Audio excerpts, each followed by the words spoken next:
Should I unbutton? Do I look cooler that way? Definitely look cooler that way. I don't know why I'm wearing a polo anyways. You should see my pants. They're like 80s dance pants. Not even kidding.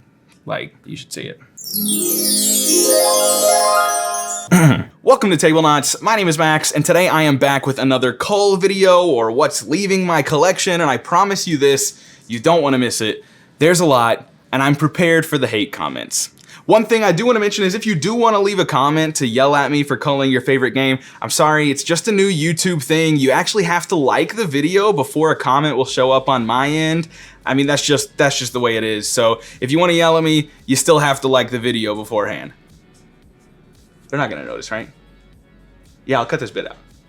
Okay, cool. Let's go ahead and start with one of the big boys that is not present. It's not here. I can't show it to you because it's already shipped, it's already sold, it's already arrived at the buyer's house, and that is Rising Sun by CMON Games. This is the second of 3 in the Eric Lang Mythic Trilogy. I like Rising Sun. It's an odd player count of 3 to 5. It's an area control game in which you're going to be bidding, right? That's the coolest, most unique mechanism in Rising Sun compared to Blood Rage and Ankh. You've got these blind bidding, so you're like bidding your resources behind, and then you do a grand reveal and things happen and battles are won and people are left and worlds are desolate.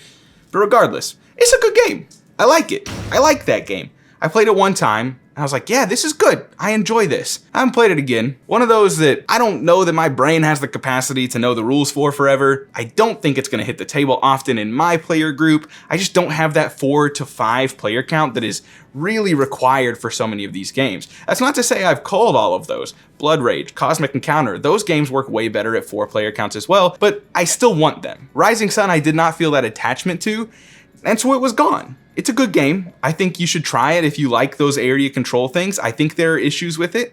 I've talked about it before. I don't think the area control is as strong in that game. It almost incentivizes you to not control certain lands because of the way that scoring works and things get swapped out. It's a good game. It's a good game, but it's gone. So sorry about it. This next one you may have seen if your memory is good, if you've been here for a while. I can't remember if I talked about it in a past video, but I actually called this once before and didn't actually meet up with the guy. Like, it was considered sold. I'd marked it sold, whatever, but I never actually met up with the guy, never got payment, whatever. So it's back. This is Castles of Tuscany by Alea. I don't have much of anything to say about this game. It's kind of the sequel, the sister to Castles of Burgundy, a game which I really, really like and I still own, still on the shelf despite not having played my copy. But this one, I don't know. I think it's like a little more family weight, a little more middleweight, which normally would appeal to me, right? But I think it's a weird, maybe it's just a little too dry, too no theme, too long, too hard for my family group. Not that it's long or hard or anything like that, but like I think it's just past the tip. Wow, the innuendo in that sentence was ridiculous. But I think it's just a little too far what I would need for it to stay as a family game. And ultimately it doesn't make it as like a hardcore Euro strategy game for me either. Castles of Tuscany is going to be gone, hopefully, finally, once and for all. It is being culled again. Let's just move down the list that I have here in front of me.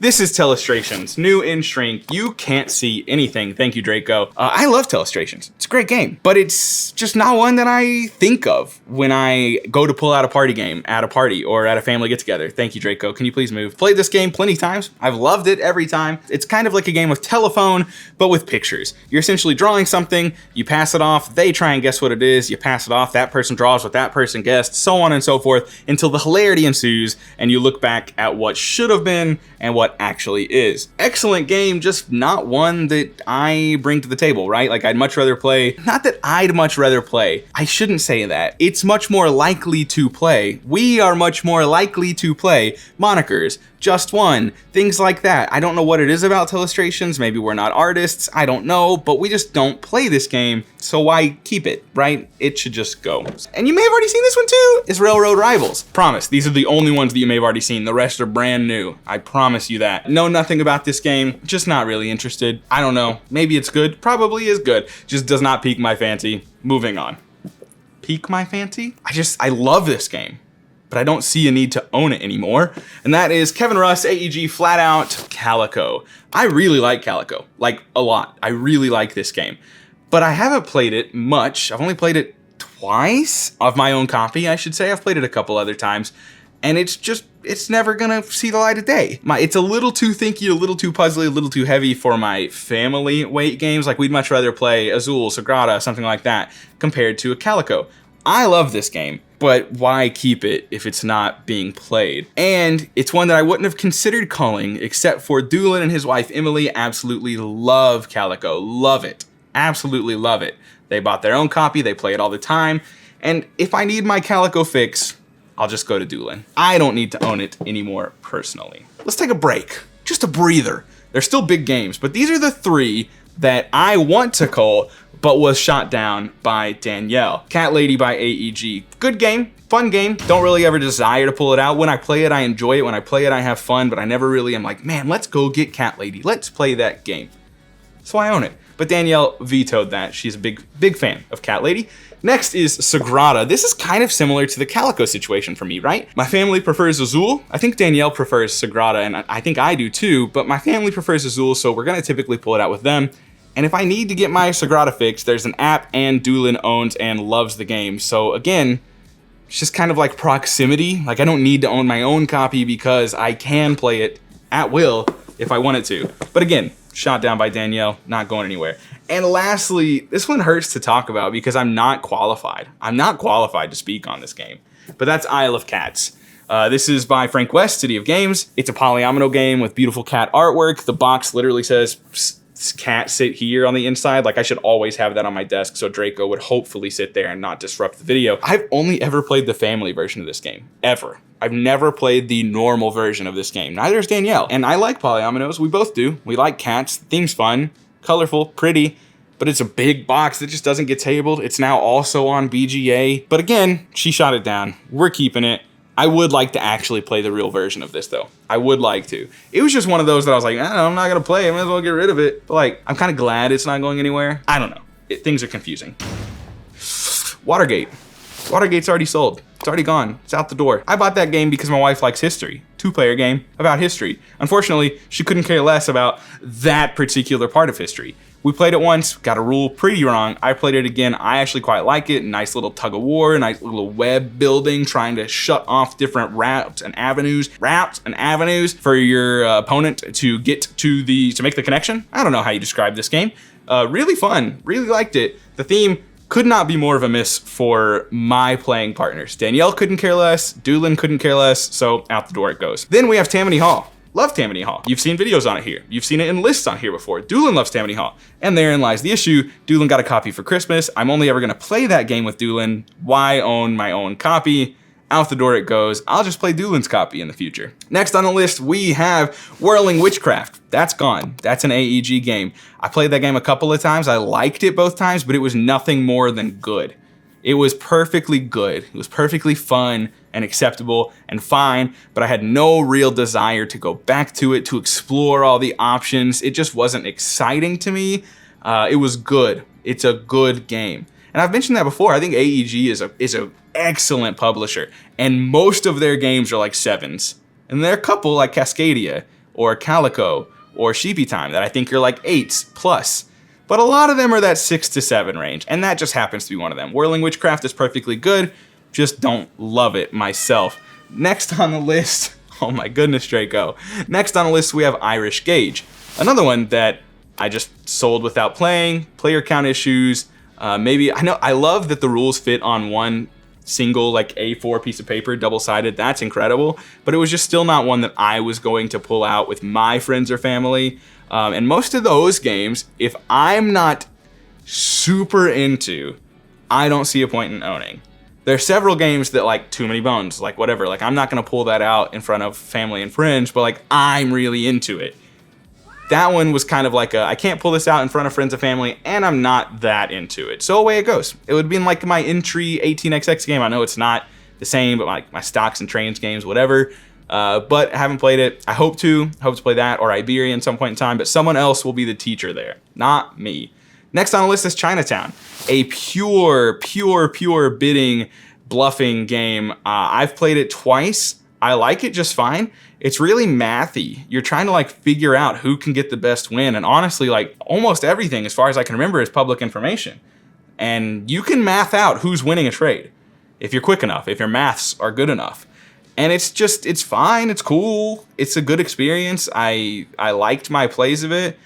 Most people I know don't care for bidding, don't care for like the raucous like yelling at each other in a competitive setting, right? Like Monikers is a little different. It's competitive, but it's fun. It's party, whatever. That was kind of an in-between where it was like so loud and you're yelling at people and you're trying to make deals, but there's obviously one winner who just did the math better and it's fine. I just didn't see any don't anymore. Next on the list is Rap Godz. That is a game I never got the chance to play and I'm really sad about it, but it had been here for almost 2 years and I hadn't played it. I really wanted to, but it just never was on like the forefront of my mind, right? Like I never learned the rules. I never watched a video. I never put it on the table and figured it out. It was just one of those things that I wanted to do, but desires and abilities or desires and whatever the other word you want to use is never actually like met in the middle. So out the door it goes. Now before I get back into more of the ones that I don't have, let's talk about more of the ones that I do have. Next on the list is Eagle Griffin Games, the smallest one that you can think of there. It's Vitel Lacerda's light game, Mercado De Lisboa. This boils down one aspect of Lisboa into this game. I've never played Lisboa. I don't know how familiar they are or how comparable they are. I really like this game. It's an area control game. You're fulfilling orders and you're placing down people or not. Yeah. You're placing down people. You're placing down huts and buildings and restaurants and scoring and your columns and your rows. And it's really good. I like it a lot. I played it with Jesse and Sean one time and like crushed them 18 to -1 to 0. It was so fun, so exciting. But like, it's just not gonna get played, man. Like that's kind of the thing. I don't play enough games to justify owning what I do unless I'm coming at it from a collector standpoint, which is totally acceptable. But that's not how I am anymore, so I wanted to move on. I think it's a good time to take a break real briefly and just talk to you that there's a reason that all these have come up so fast, right? Like I've always wanted to cull, ABC, always be culling. But money has gotten a little tighter lately. So certain things that I would normally hold on to is just seeing the road, and there's nothing wrong with that. Priorities have shifted, things have changed, and my collection is no longer as much of a priority to me. I want to focus more on the games that I have and like to play and can play, rather than the games that just sit on my shelf and look pretty, which many of these do. Just that. Whirling Witchcraft, Calico, whatever, they look so beautiful. But like, maybe I just decided to make a shift, try and make what little I can off of these, pass them on to someone else who would enjoy them more, and then play what I have, rather than watching and looking at these games, sitting on my shelf, staring at me menacingly. Next on the list is Coup. This is a social deduction game. Most of you've probably heard of this. One of my first entries to the genre as a whole. I really like this game. Coup's great. It's simple. Draco won't leave the table. It's good times. It's always fun at the beginning of the game when everyone cries Duke, right? Like every single person just says, I'm duking it, and they take 3 coins. Like it's a blast. But I just don't have the groove for it anymore.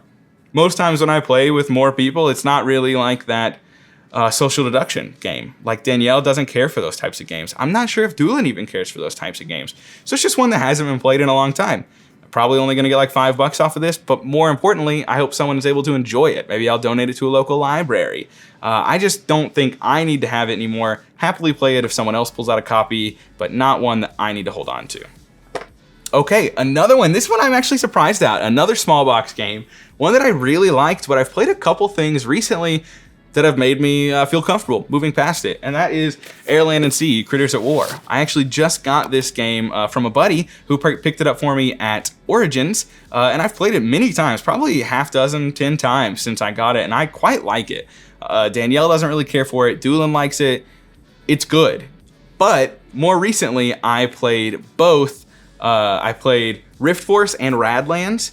And I think Rift Force is probably better than Air, Land, and Sea Critters at War, and I think Radlands is the best of the bunch. And they're similar enough, right? They're not the same. They're not the same at all. But they're similar enough that I don't see the need to hold on to 3 different versions of them, or 4 or 5, these lane battler type games. So for me, the pick is Radlands, and I'm getting rid of Air, Land, and Sea Critters at War. Next on the list is Tony Miller's Rivet Heads. This is a Kickstarter game that I backed that was fulfilled within months. It was incredible. The quickest turnaround I've ever seen. It looks cool, but it's just not one that I have a lot of knowledge about or interested in. I quite like Tony Miller as a person and designer, so I kind of just backed this willy-nilly without really doing any research to it, any due diligence, but I don't need to own it anymore. It was one of those that I was holding on merely for a collection standpoint, and I don't need that anymore. So away it goes. Big one, Wingspan. Sold Wingspan to the Doolins. I can play it if I need to. It's always going to be around. It's always going to be in proximity to me. I never got the hype beyond that game. I like it. I've played it. I like it. I'll have to admit, I only played the core version, never played with the European or the Oceanic expansion. It's a good game. It's just not one that I am going to come back to and play time and time again. I think it's good. I don't think it's great. And no one around me really cared that much for it, so it wasn't one that we were pulling out on the regular. That's Wingspan. Next on the list, we have Wavelength, which is gone. Wavelength is a great party game, a super fun party game. In our Discord, you can play Wavelength every single day. We have a Hot or Not channel, which we do a game of Wavelength with all the Discord community members. Link in the description below. As far as playing it physically, I pulled it out twice, maybe just once after owning it. And like we had a good time, but it's really group reliant and one person can kill that game. Not that that happened, but I could see the writing on the walls and I could tell. And it was just one of those that although I had a great time, I don't need to own it. It's more of an experience than a game. And if I'm gonna sit down and play with people like that, I'd rather just play Just One or Monikers, in my opinion. Next on the list, we'll do Grimm Masquerade. That is gone, sold, already moved on. That's kind of a social deduction without actually needing to lie too much. You're trying to pass on and acquire resources. And when you acquire 3 resources of the type that you need, hooray, you win. But if you acquire 2 resources of the type that you don't want, boo, you lose, you're out. I actually really like it. Just don't table it anymore. Next on the list, Codenames Pictures. I've had that game forever. It's been in shrink forever. No interest in playing that over normal Codenames. Next on the list is Skull. We've talked about that game before. I quite like Skull. Picked it up when I was in Halifax, played it, loved it. No one else did. I think it's a great game. No one else liked it at all. Not even like didn't love it. They didn't like it at all. Thought it was one of the worst games they've ever played. So I don't need to own this game anymore. I moved on from it quite quickly. Someone else can play it. I think it's good, but whatever. Jeff and Jamie might be mad at me, but Silver Bullet is gone as well. Silver Bullet is a game I culled. I enjoyed it, but I did not love it. I think it was good, fine, but not a game that we felt like playing very often. Again, there are other things like Radlands that I'd much rather play over something like Silver Bullet. Good game though, I just didn't feel the need to own it anymore. The next game to leave the collection is Crash Octopus. And I know what you're saying, that's a good game, and it is, and I really liked it. I'll caveat it with, Doolin bought it. So it's kind of a half call, right? I really liked that game. I just didn't see myself playing it very often. Danielle didn't really care for it. I played it once with my family. It was kind of a letdown. I enjoyed it every single time, but no one else had the excitement for it that like Doolin did, for example. So he bought it. He's probably gonna play it a lot with his family. And again, it's gonna see the table way more often over there, and I'll still be able to play it if my little heart desires. Next on the list, we have Unmatched Jurassic Park. No particular reason why that's gone. I like the Unmatched system. I just don't need to own that much of it. I own Cobble and Fog, and I own Bruce Lee. It's really all I need to own for now. I might swap out that Cobble and Fog for season 2 or something else in the future. I like the game. I just don't need to own more than a handful of characters. Next on the list is Quick Wits. That's basically a Nomia Junior, but not like for children. It's actually kind of NSFW at times, but Anomia, but like a smaller package. I had that before I ever played Anomia. Fun little rowdy party game. Played that a lot when I was like living with my parents and we had like family over, stuff like that. I just haven't done that in a long time. Moved on to other things. Even though it's a great game, just didn't need to own it. Next on the list is Architects of the West Kingdom. If you remember recently, I actually culled the entire West Kingdom trilogy, selling it to Doolin, and then I kept Architects because we had an extra copy of it.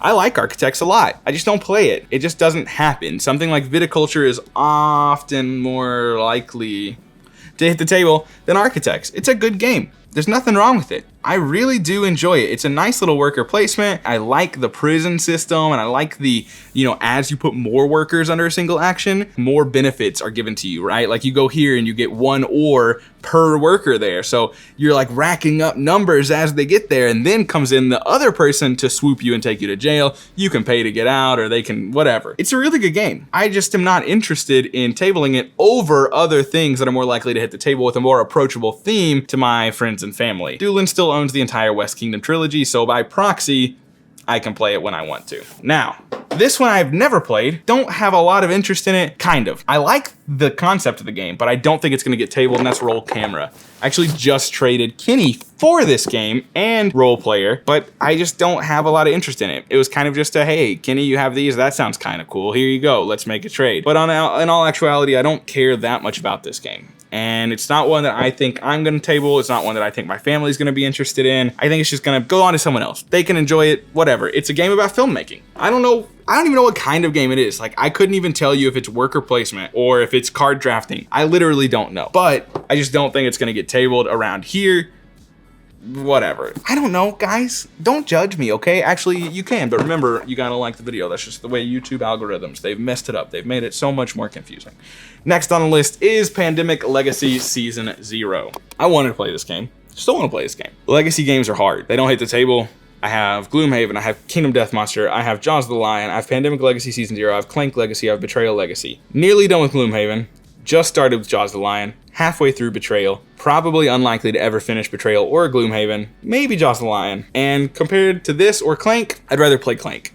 I think it's cool. I want to play it because I've heard good things about it. It's the Pandemic system, but better, because I don't really care for Pandemic, but I've heard Legacy in and of itself is a better game. And maybe one day we'll come back to this. But I don't need to own a dozen or half a dozen campaign, legacy games, whatever, because they're just not being tabled. There's no reason to own a handful of them when I can't even complete one of them. So my choice was Clank Legacy over Pandemic Legacy, and that's why Pandemic Legacy Season 0 is going away. Before I talk about one of the big boys, or a couple of them really, that are on my I would sell for the right price pile, I have the worst game I've ever played. The worst game I have ever played in my entire life is Catan, the dice game. Danielle got this for me for Christmas 2020. Sat for about a year. We probably played it literally the week of Christmas this year, and boy, is it terrible. Both Danielle and I absolutely hated this game. It's awful. I don't recommend it to anyone. I don't want to donate it to the library. I don't want to sell it or give it away because someone is going to have to play it, and that is going to ruin board games for them. I'm sorry, Klaus. I did not like it at all. Maybe someone else does. Let's talk about some of the games that are on my maybe list that I would cull for the right price, and some I've actually listed. One of them I'm not going to get out, but it's actually Crokinole. I love Crokinole. But I do have two boards. One is a 77% board, meaning it's smaller, 77% the size of a normal Crokinole board. This one over here is Regulation. I'd be happy to sell the Regulation. It's beautiful. It's amazing. Maybe if I had it on the wall, I'd feel a bit better about owning it instead of it just sitting in the floor, hanging next to the wall. But it's a lot of money, it's a lot of space, and we don't play it that often. And when I do play it, we have the 77% version, which is a whole lot cheaper, a third of the price. I don't know. I'm not getting rid of it yet, but it is listed on the wherever I posted the sale call pile, whatever, it's listed there. Someone can buy it, but it's just one that's only local, essentially. Like, I'm not gonna ship that thing. You can buy it for the right price if you're local. Next on the list, we have both Mechs vs. Minions and Kingdom Death Monster. I can kind of talk about them in the same breath. They're totally different. I don't mean it in that way, but they're big games. They're big games that cost a lot of money that I don't think I'm gonna play anytime soon. Mechs vs. Minions is a campaign game. Kingdom Death Monster is a settlement building, never-ending game, lifestyle game. Expensive, lots of money, lots of space. I want them, they're beautiful, but are they gonna get played? Probably not. So for the right price, I'd let them go. Lastly, this was almost on my I'll never cull this game before, and I said it with the caveat of, but it's a lot of money. And if the time comes, I'll cull it because it's a lot of money, a lot. And that is my Too Many Bones Trove Chest and everything in it. Is technically on the cull pile. With that being said, it's only for the right price, right? Like, I'm not gonna turn around and sell that for $300. It's a lot of stuff, and I care more about it than I care $300. But if I could get what I believe to be a fair price, $700, something like that out of it, I'd probably cull it. Like I mentioned, I don't know if you're just breezing through this video, that's totally fine. Welcome to the Too Many Bones talk. Money's tighter right now than it has been in the past. Things have changed circumstantially in my life. We're okay, it's fine.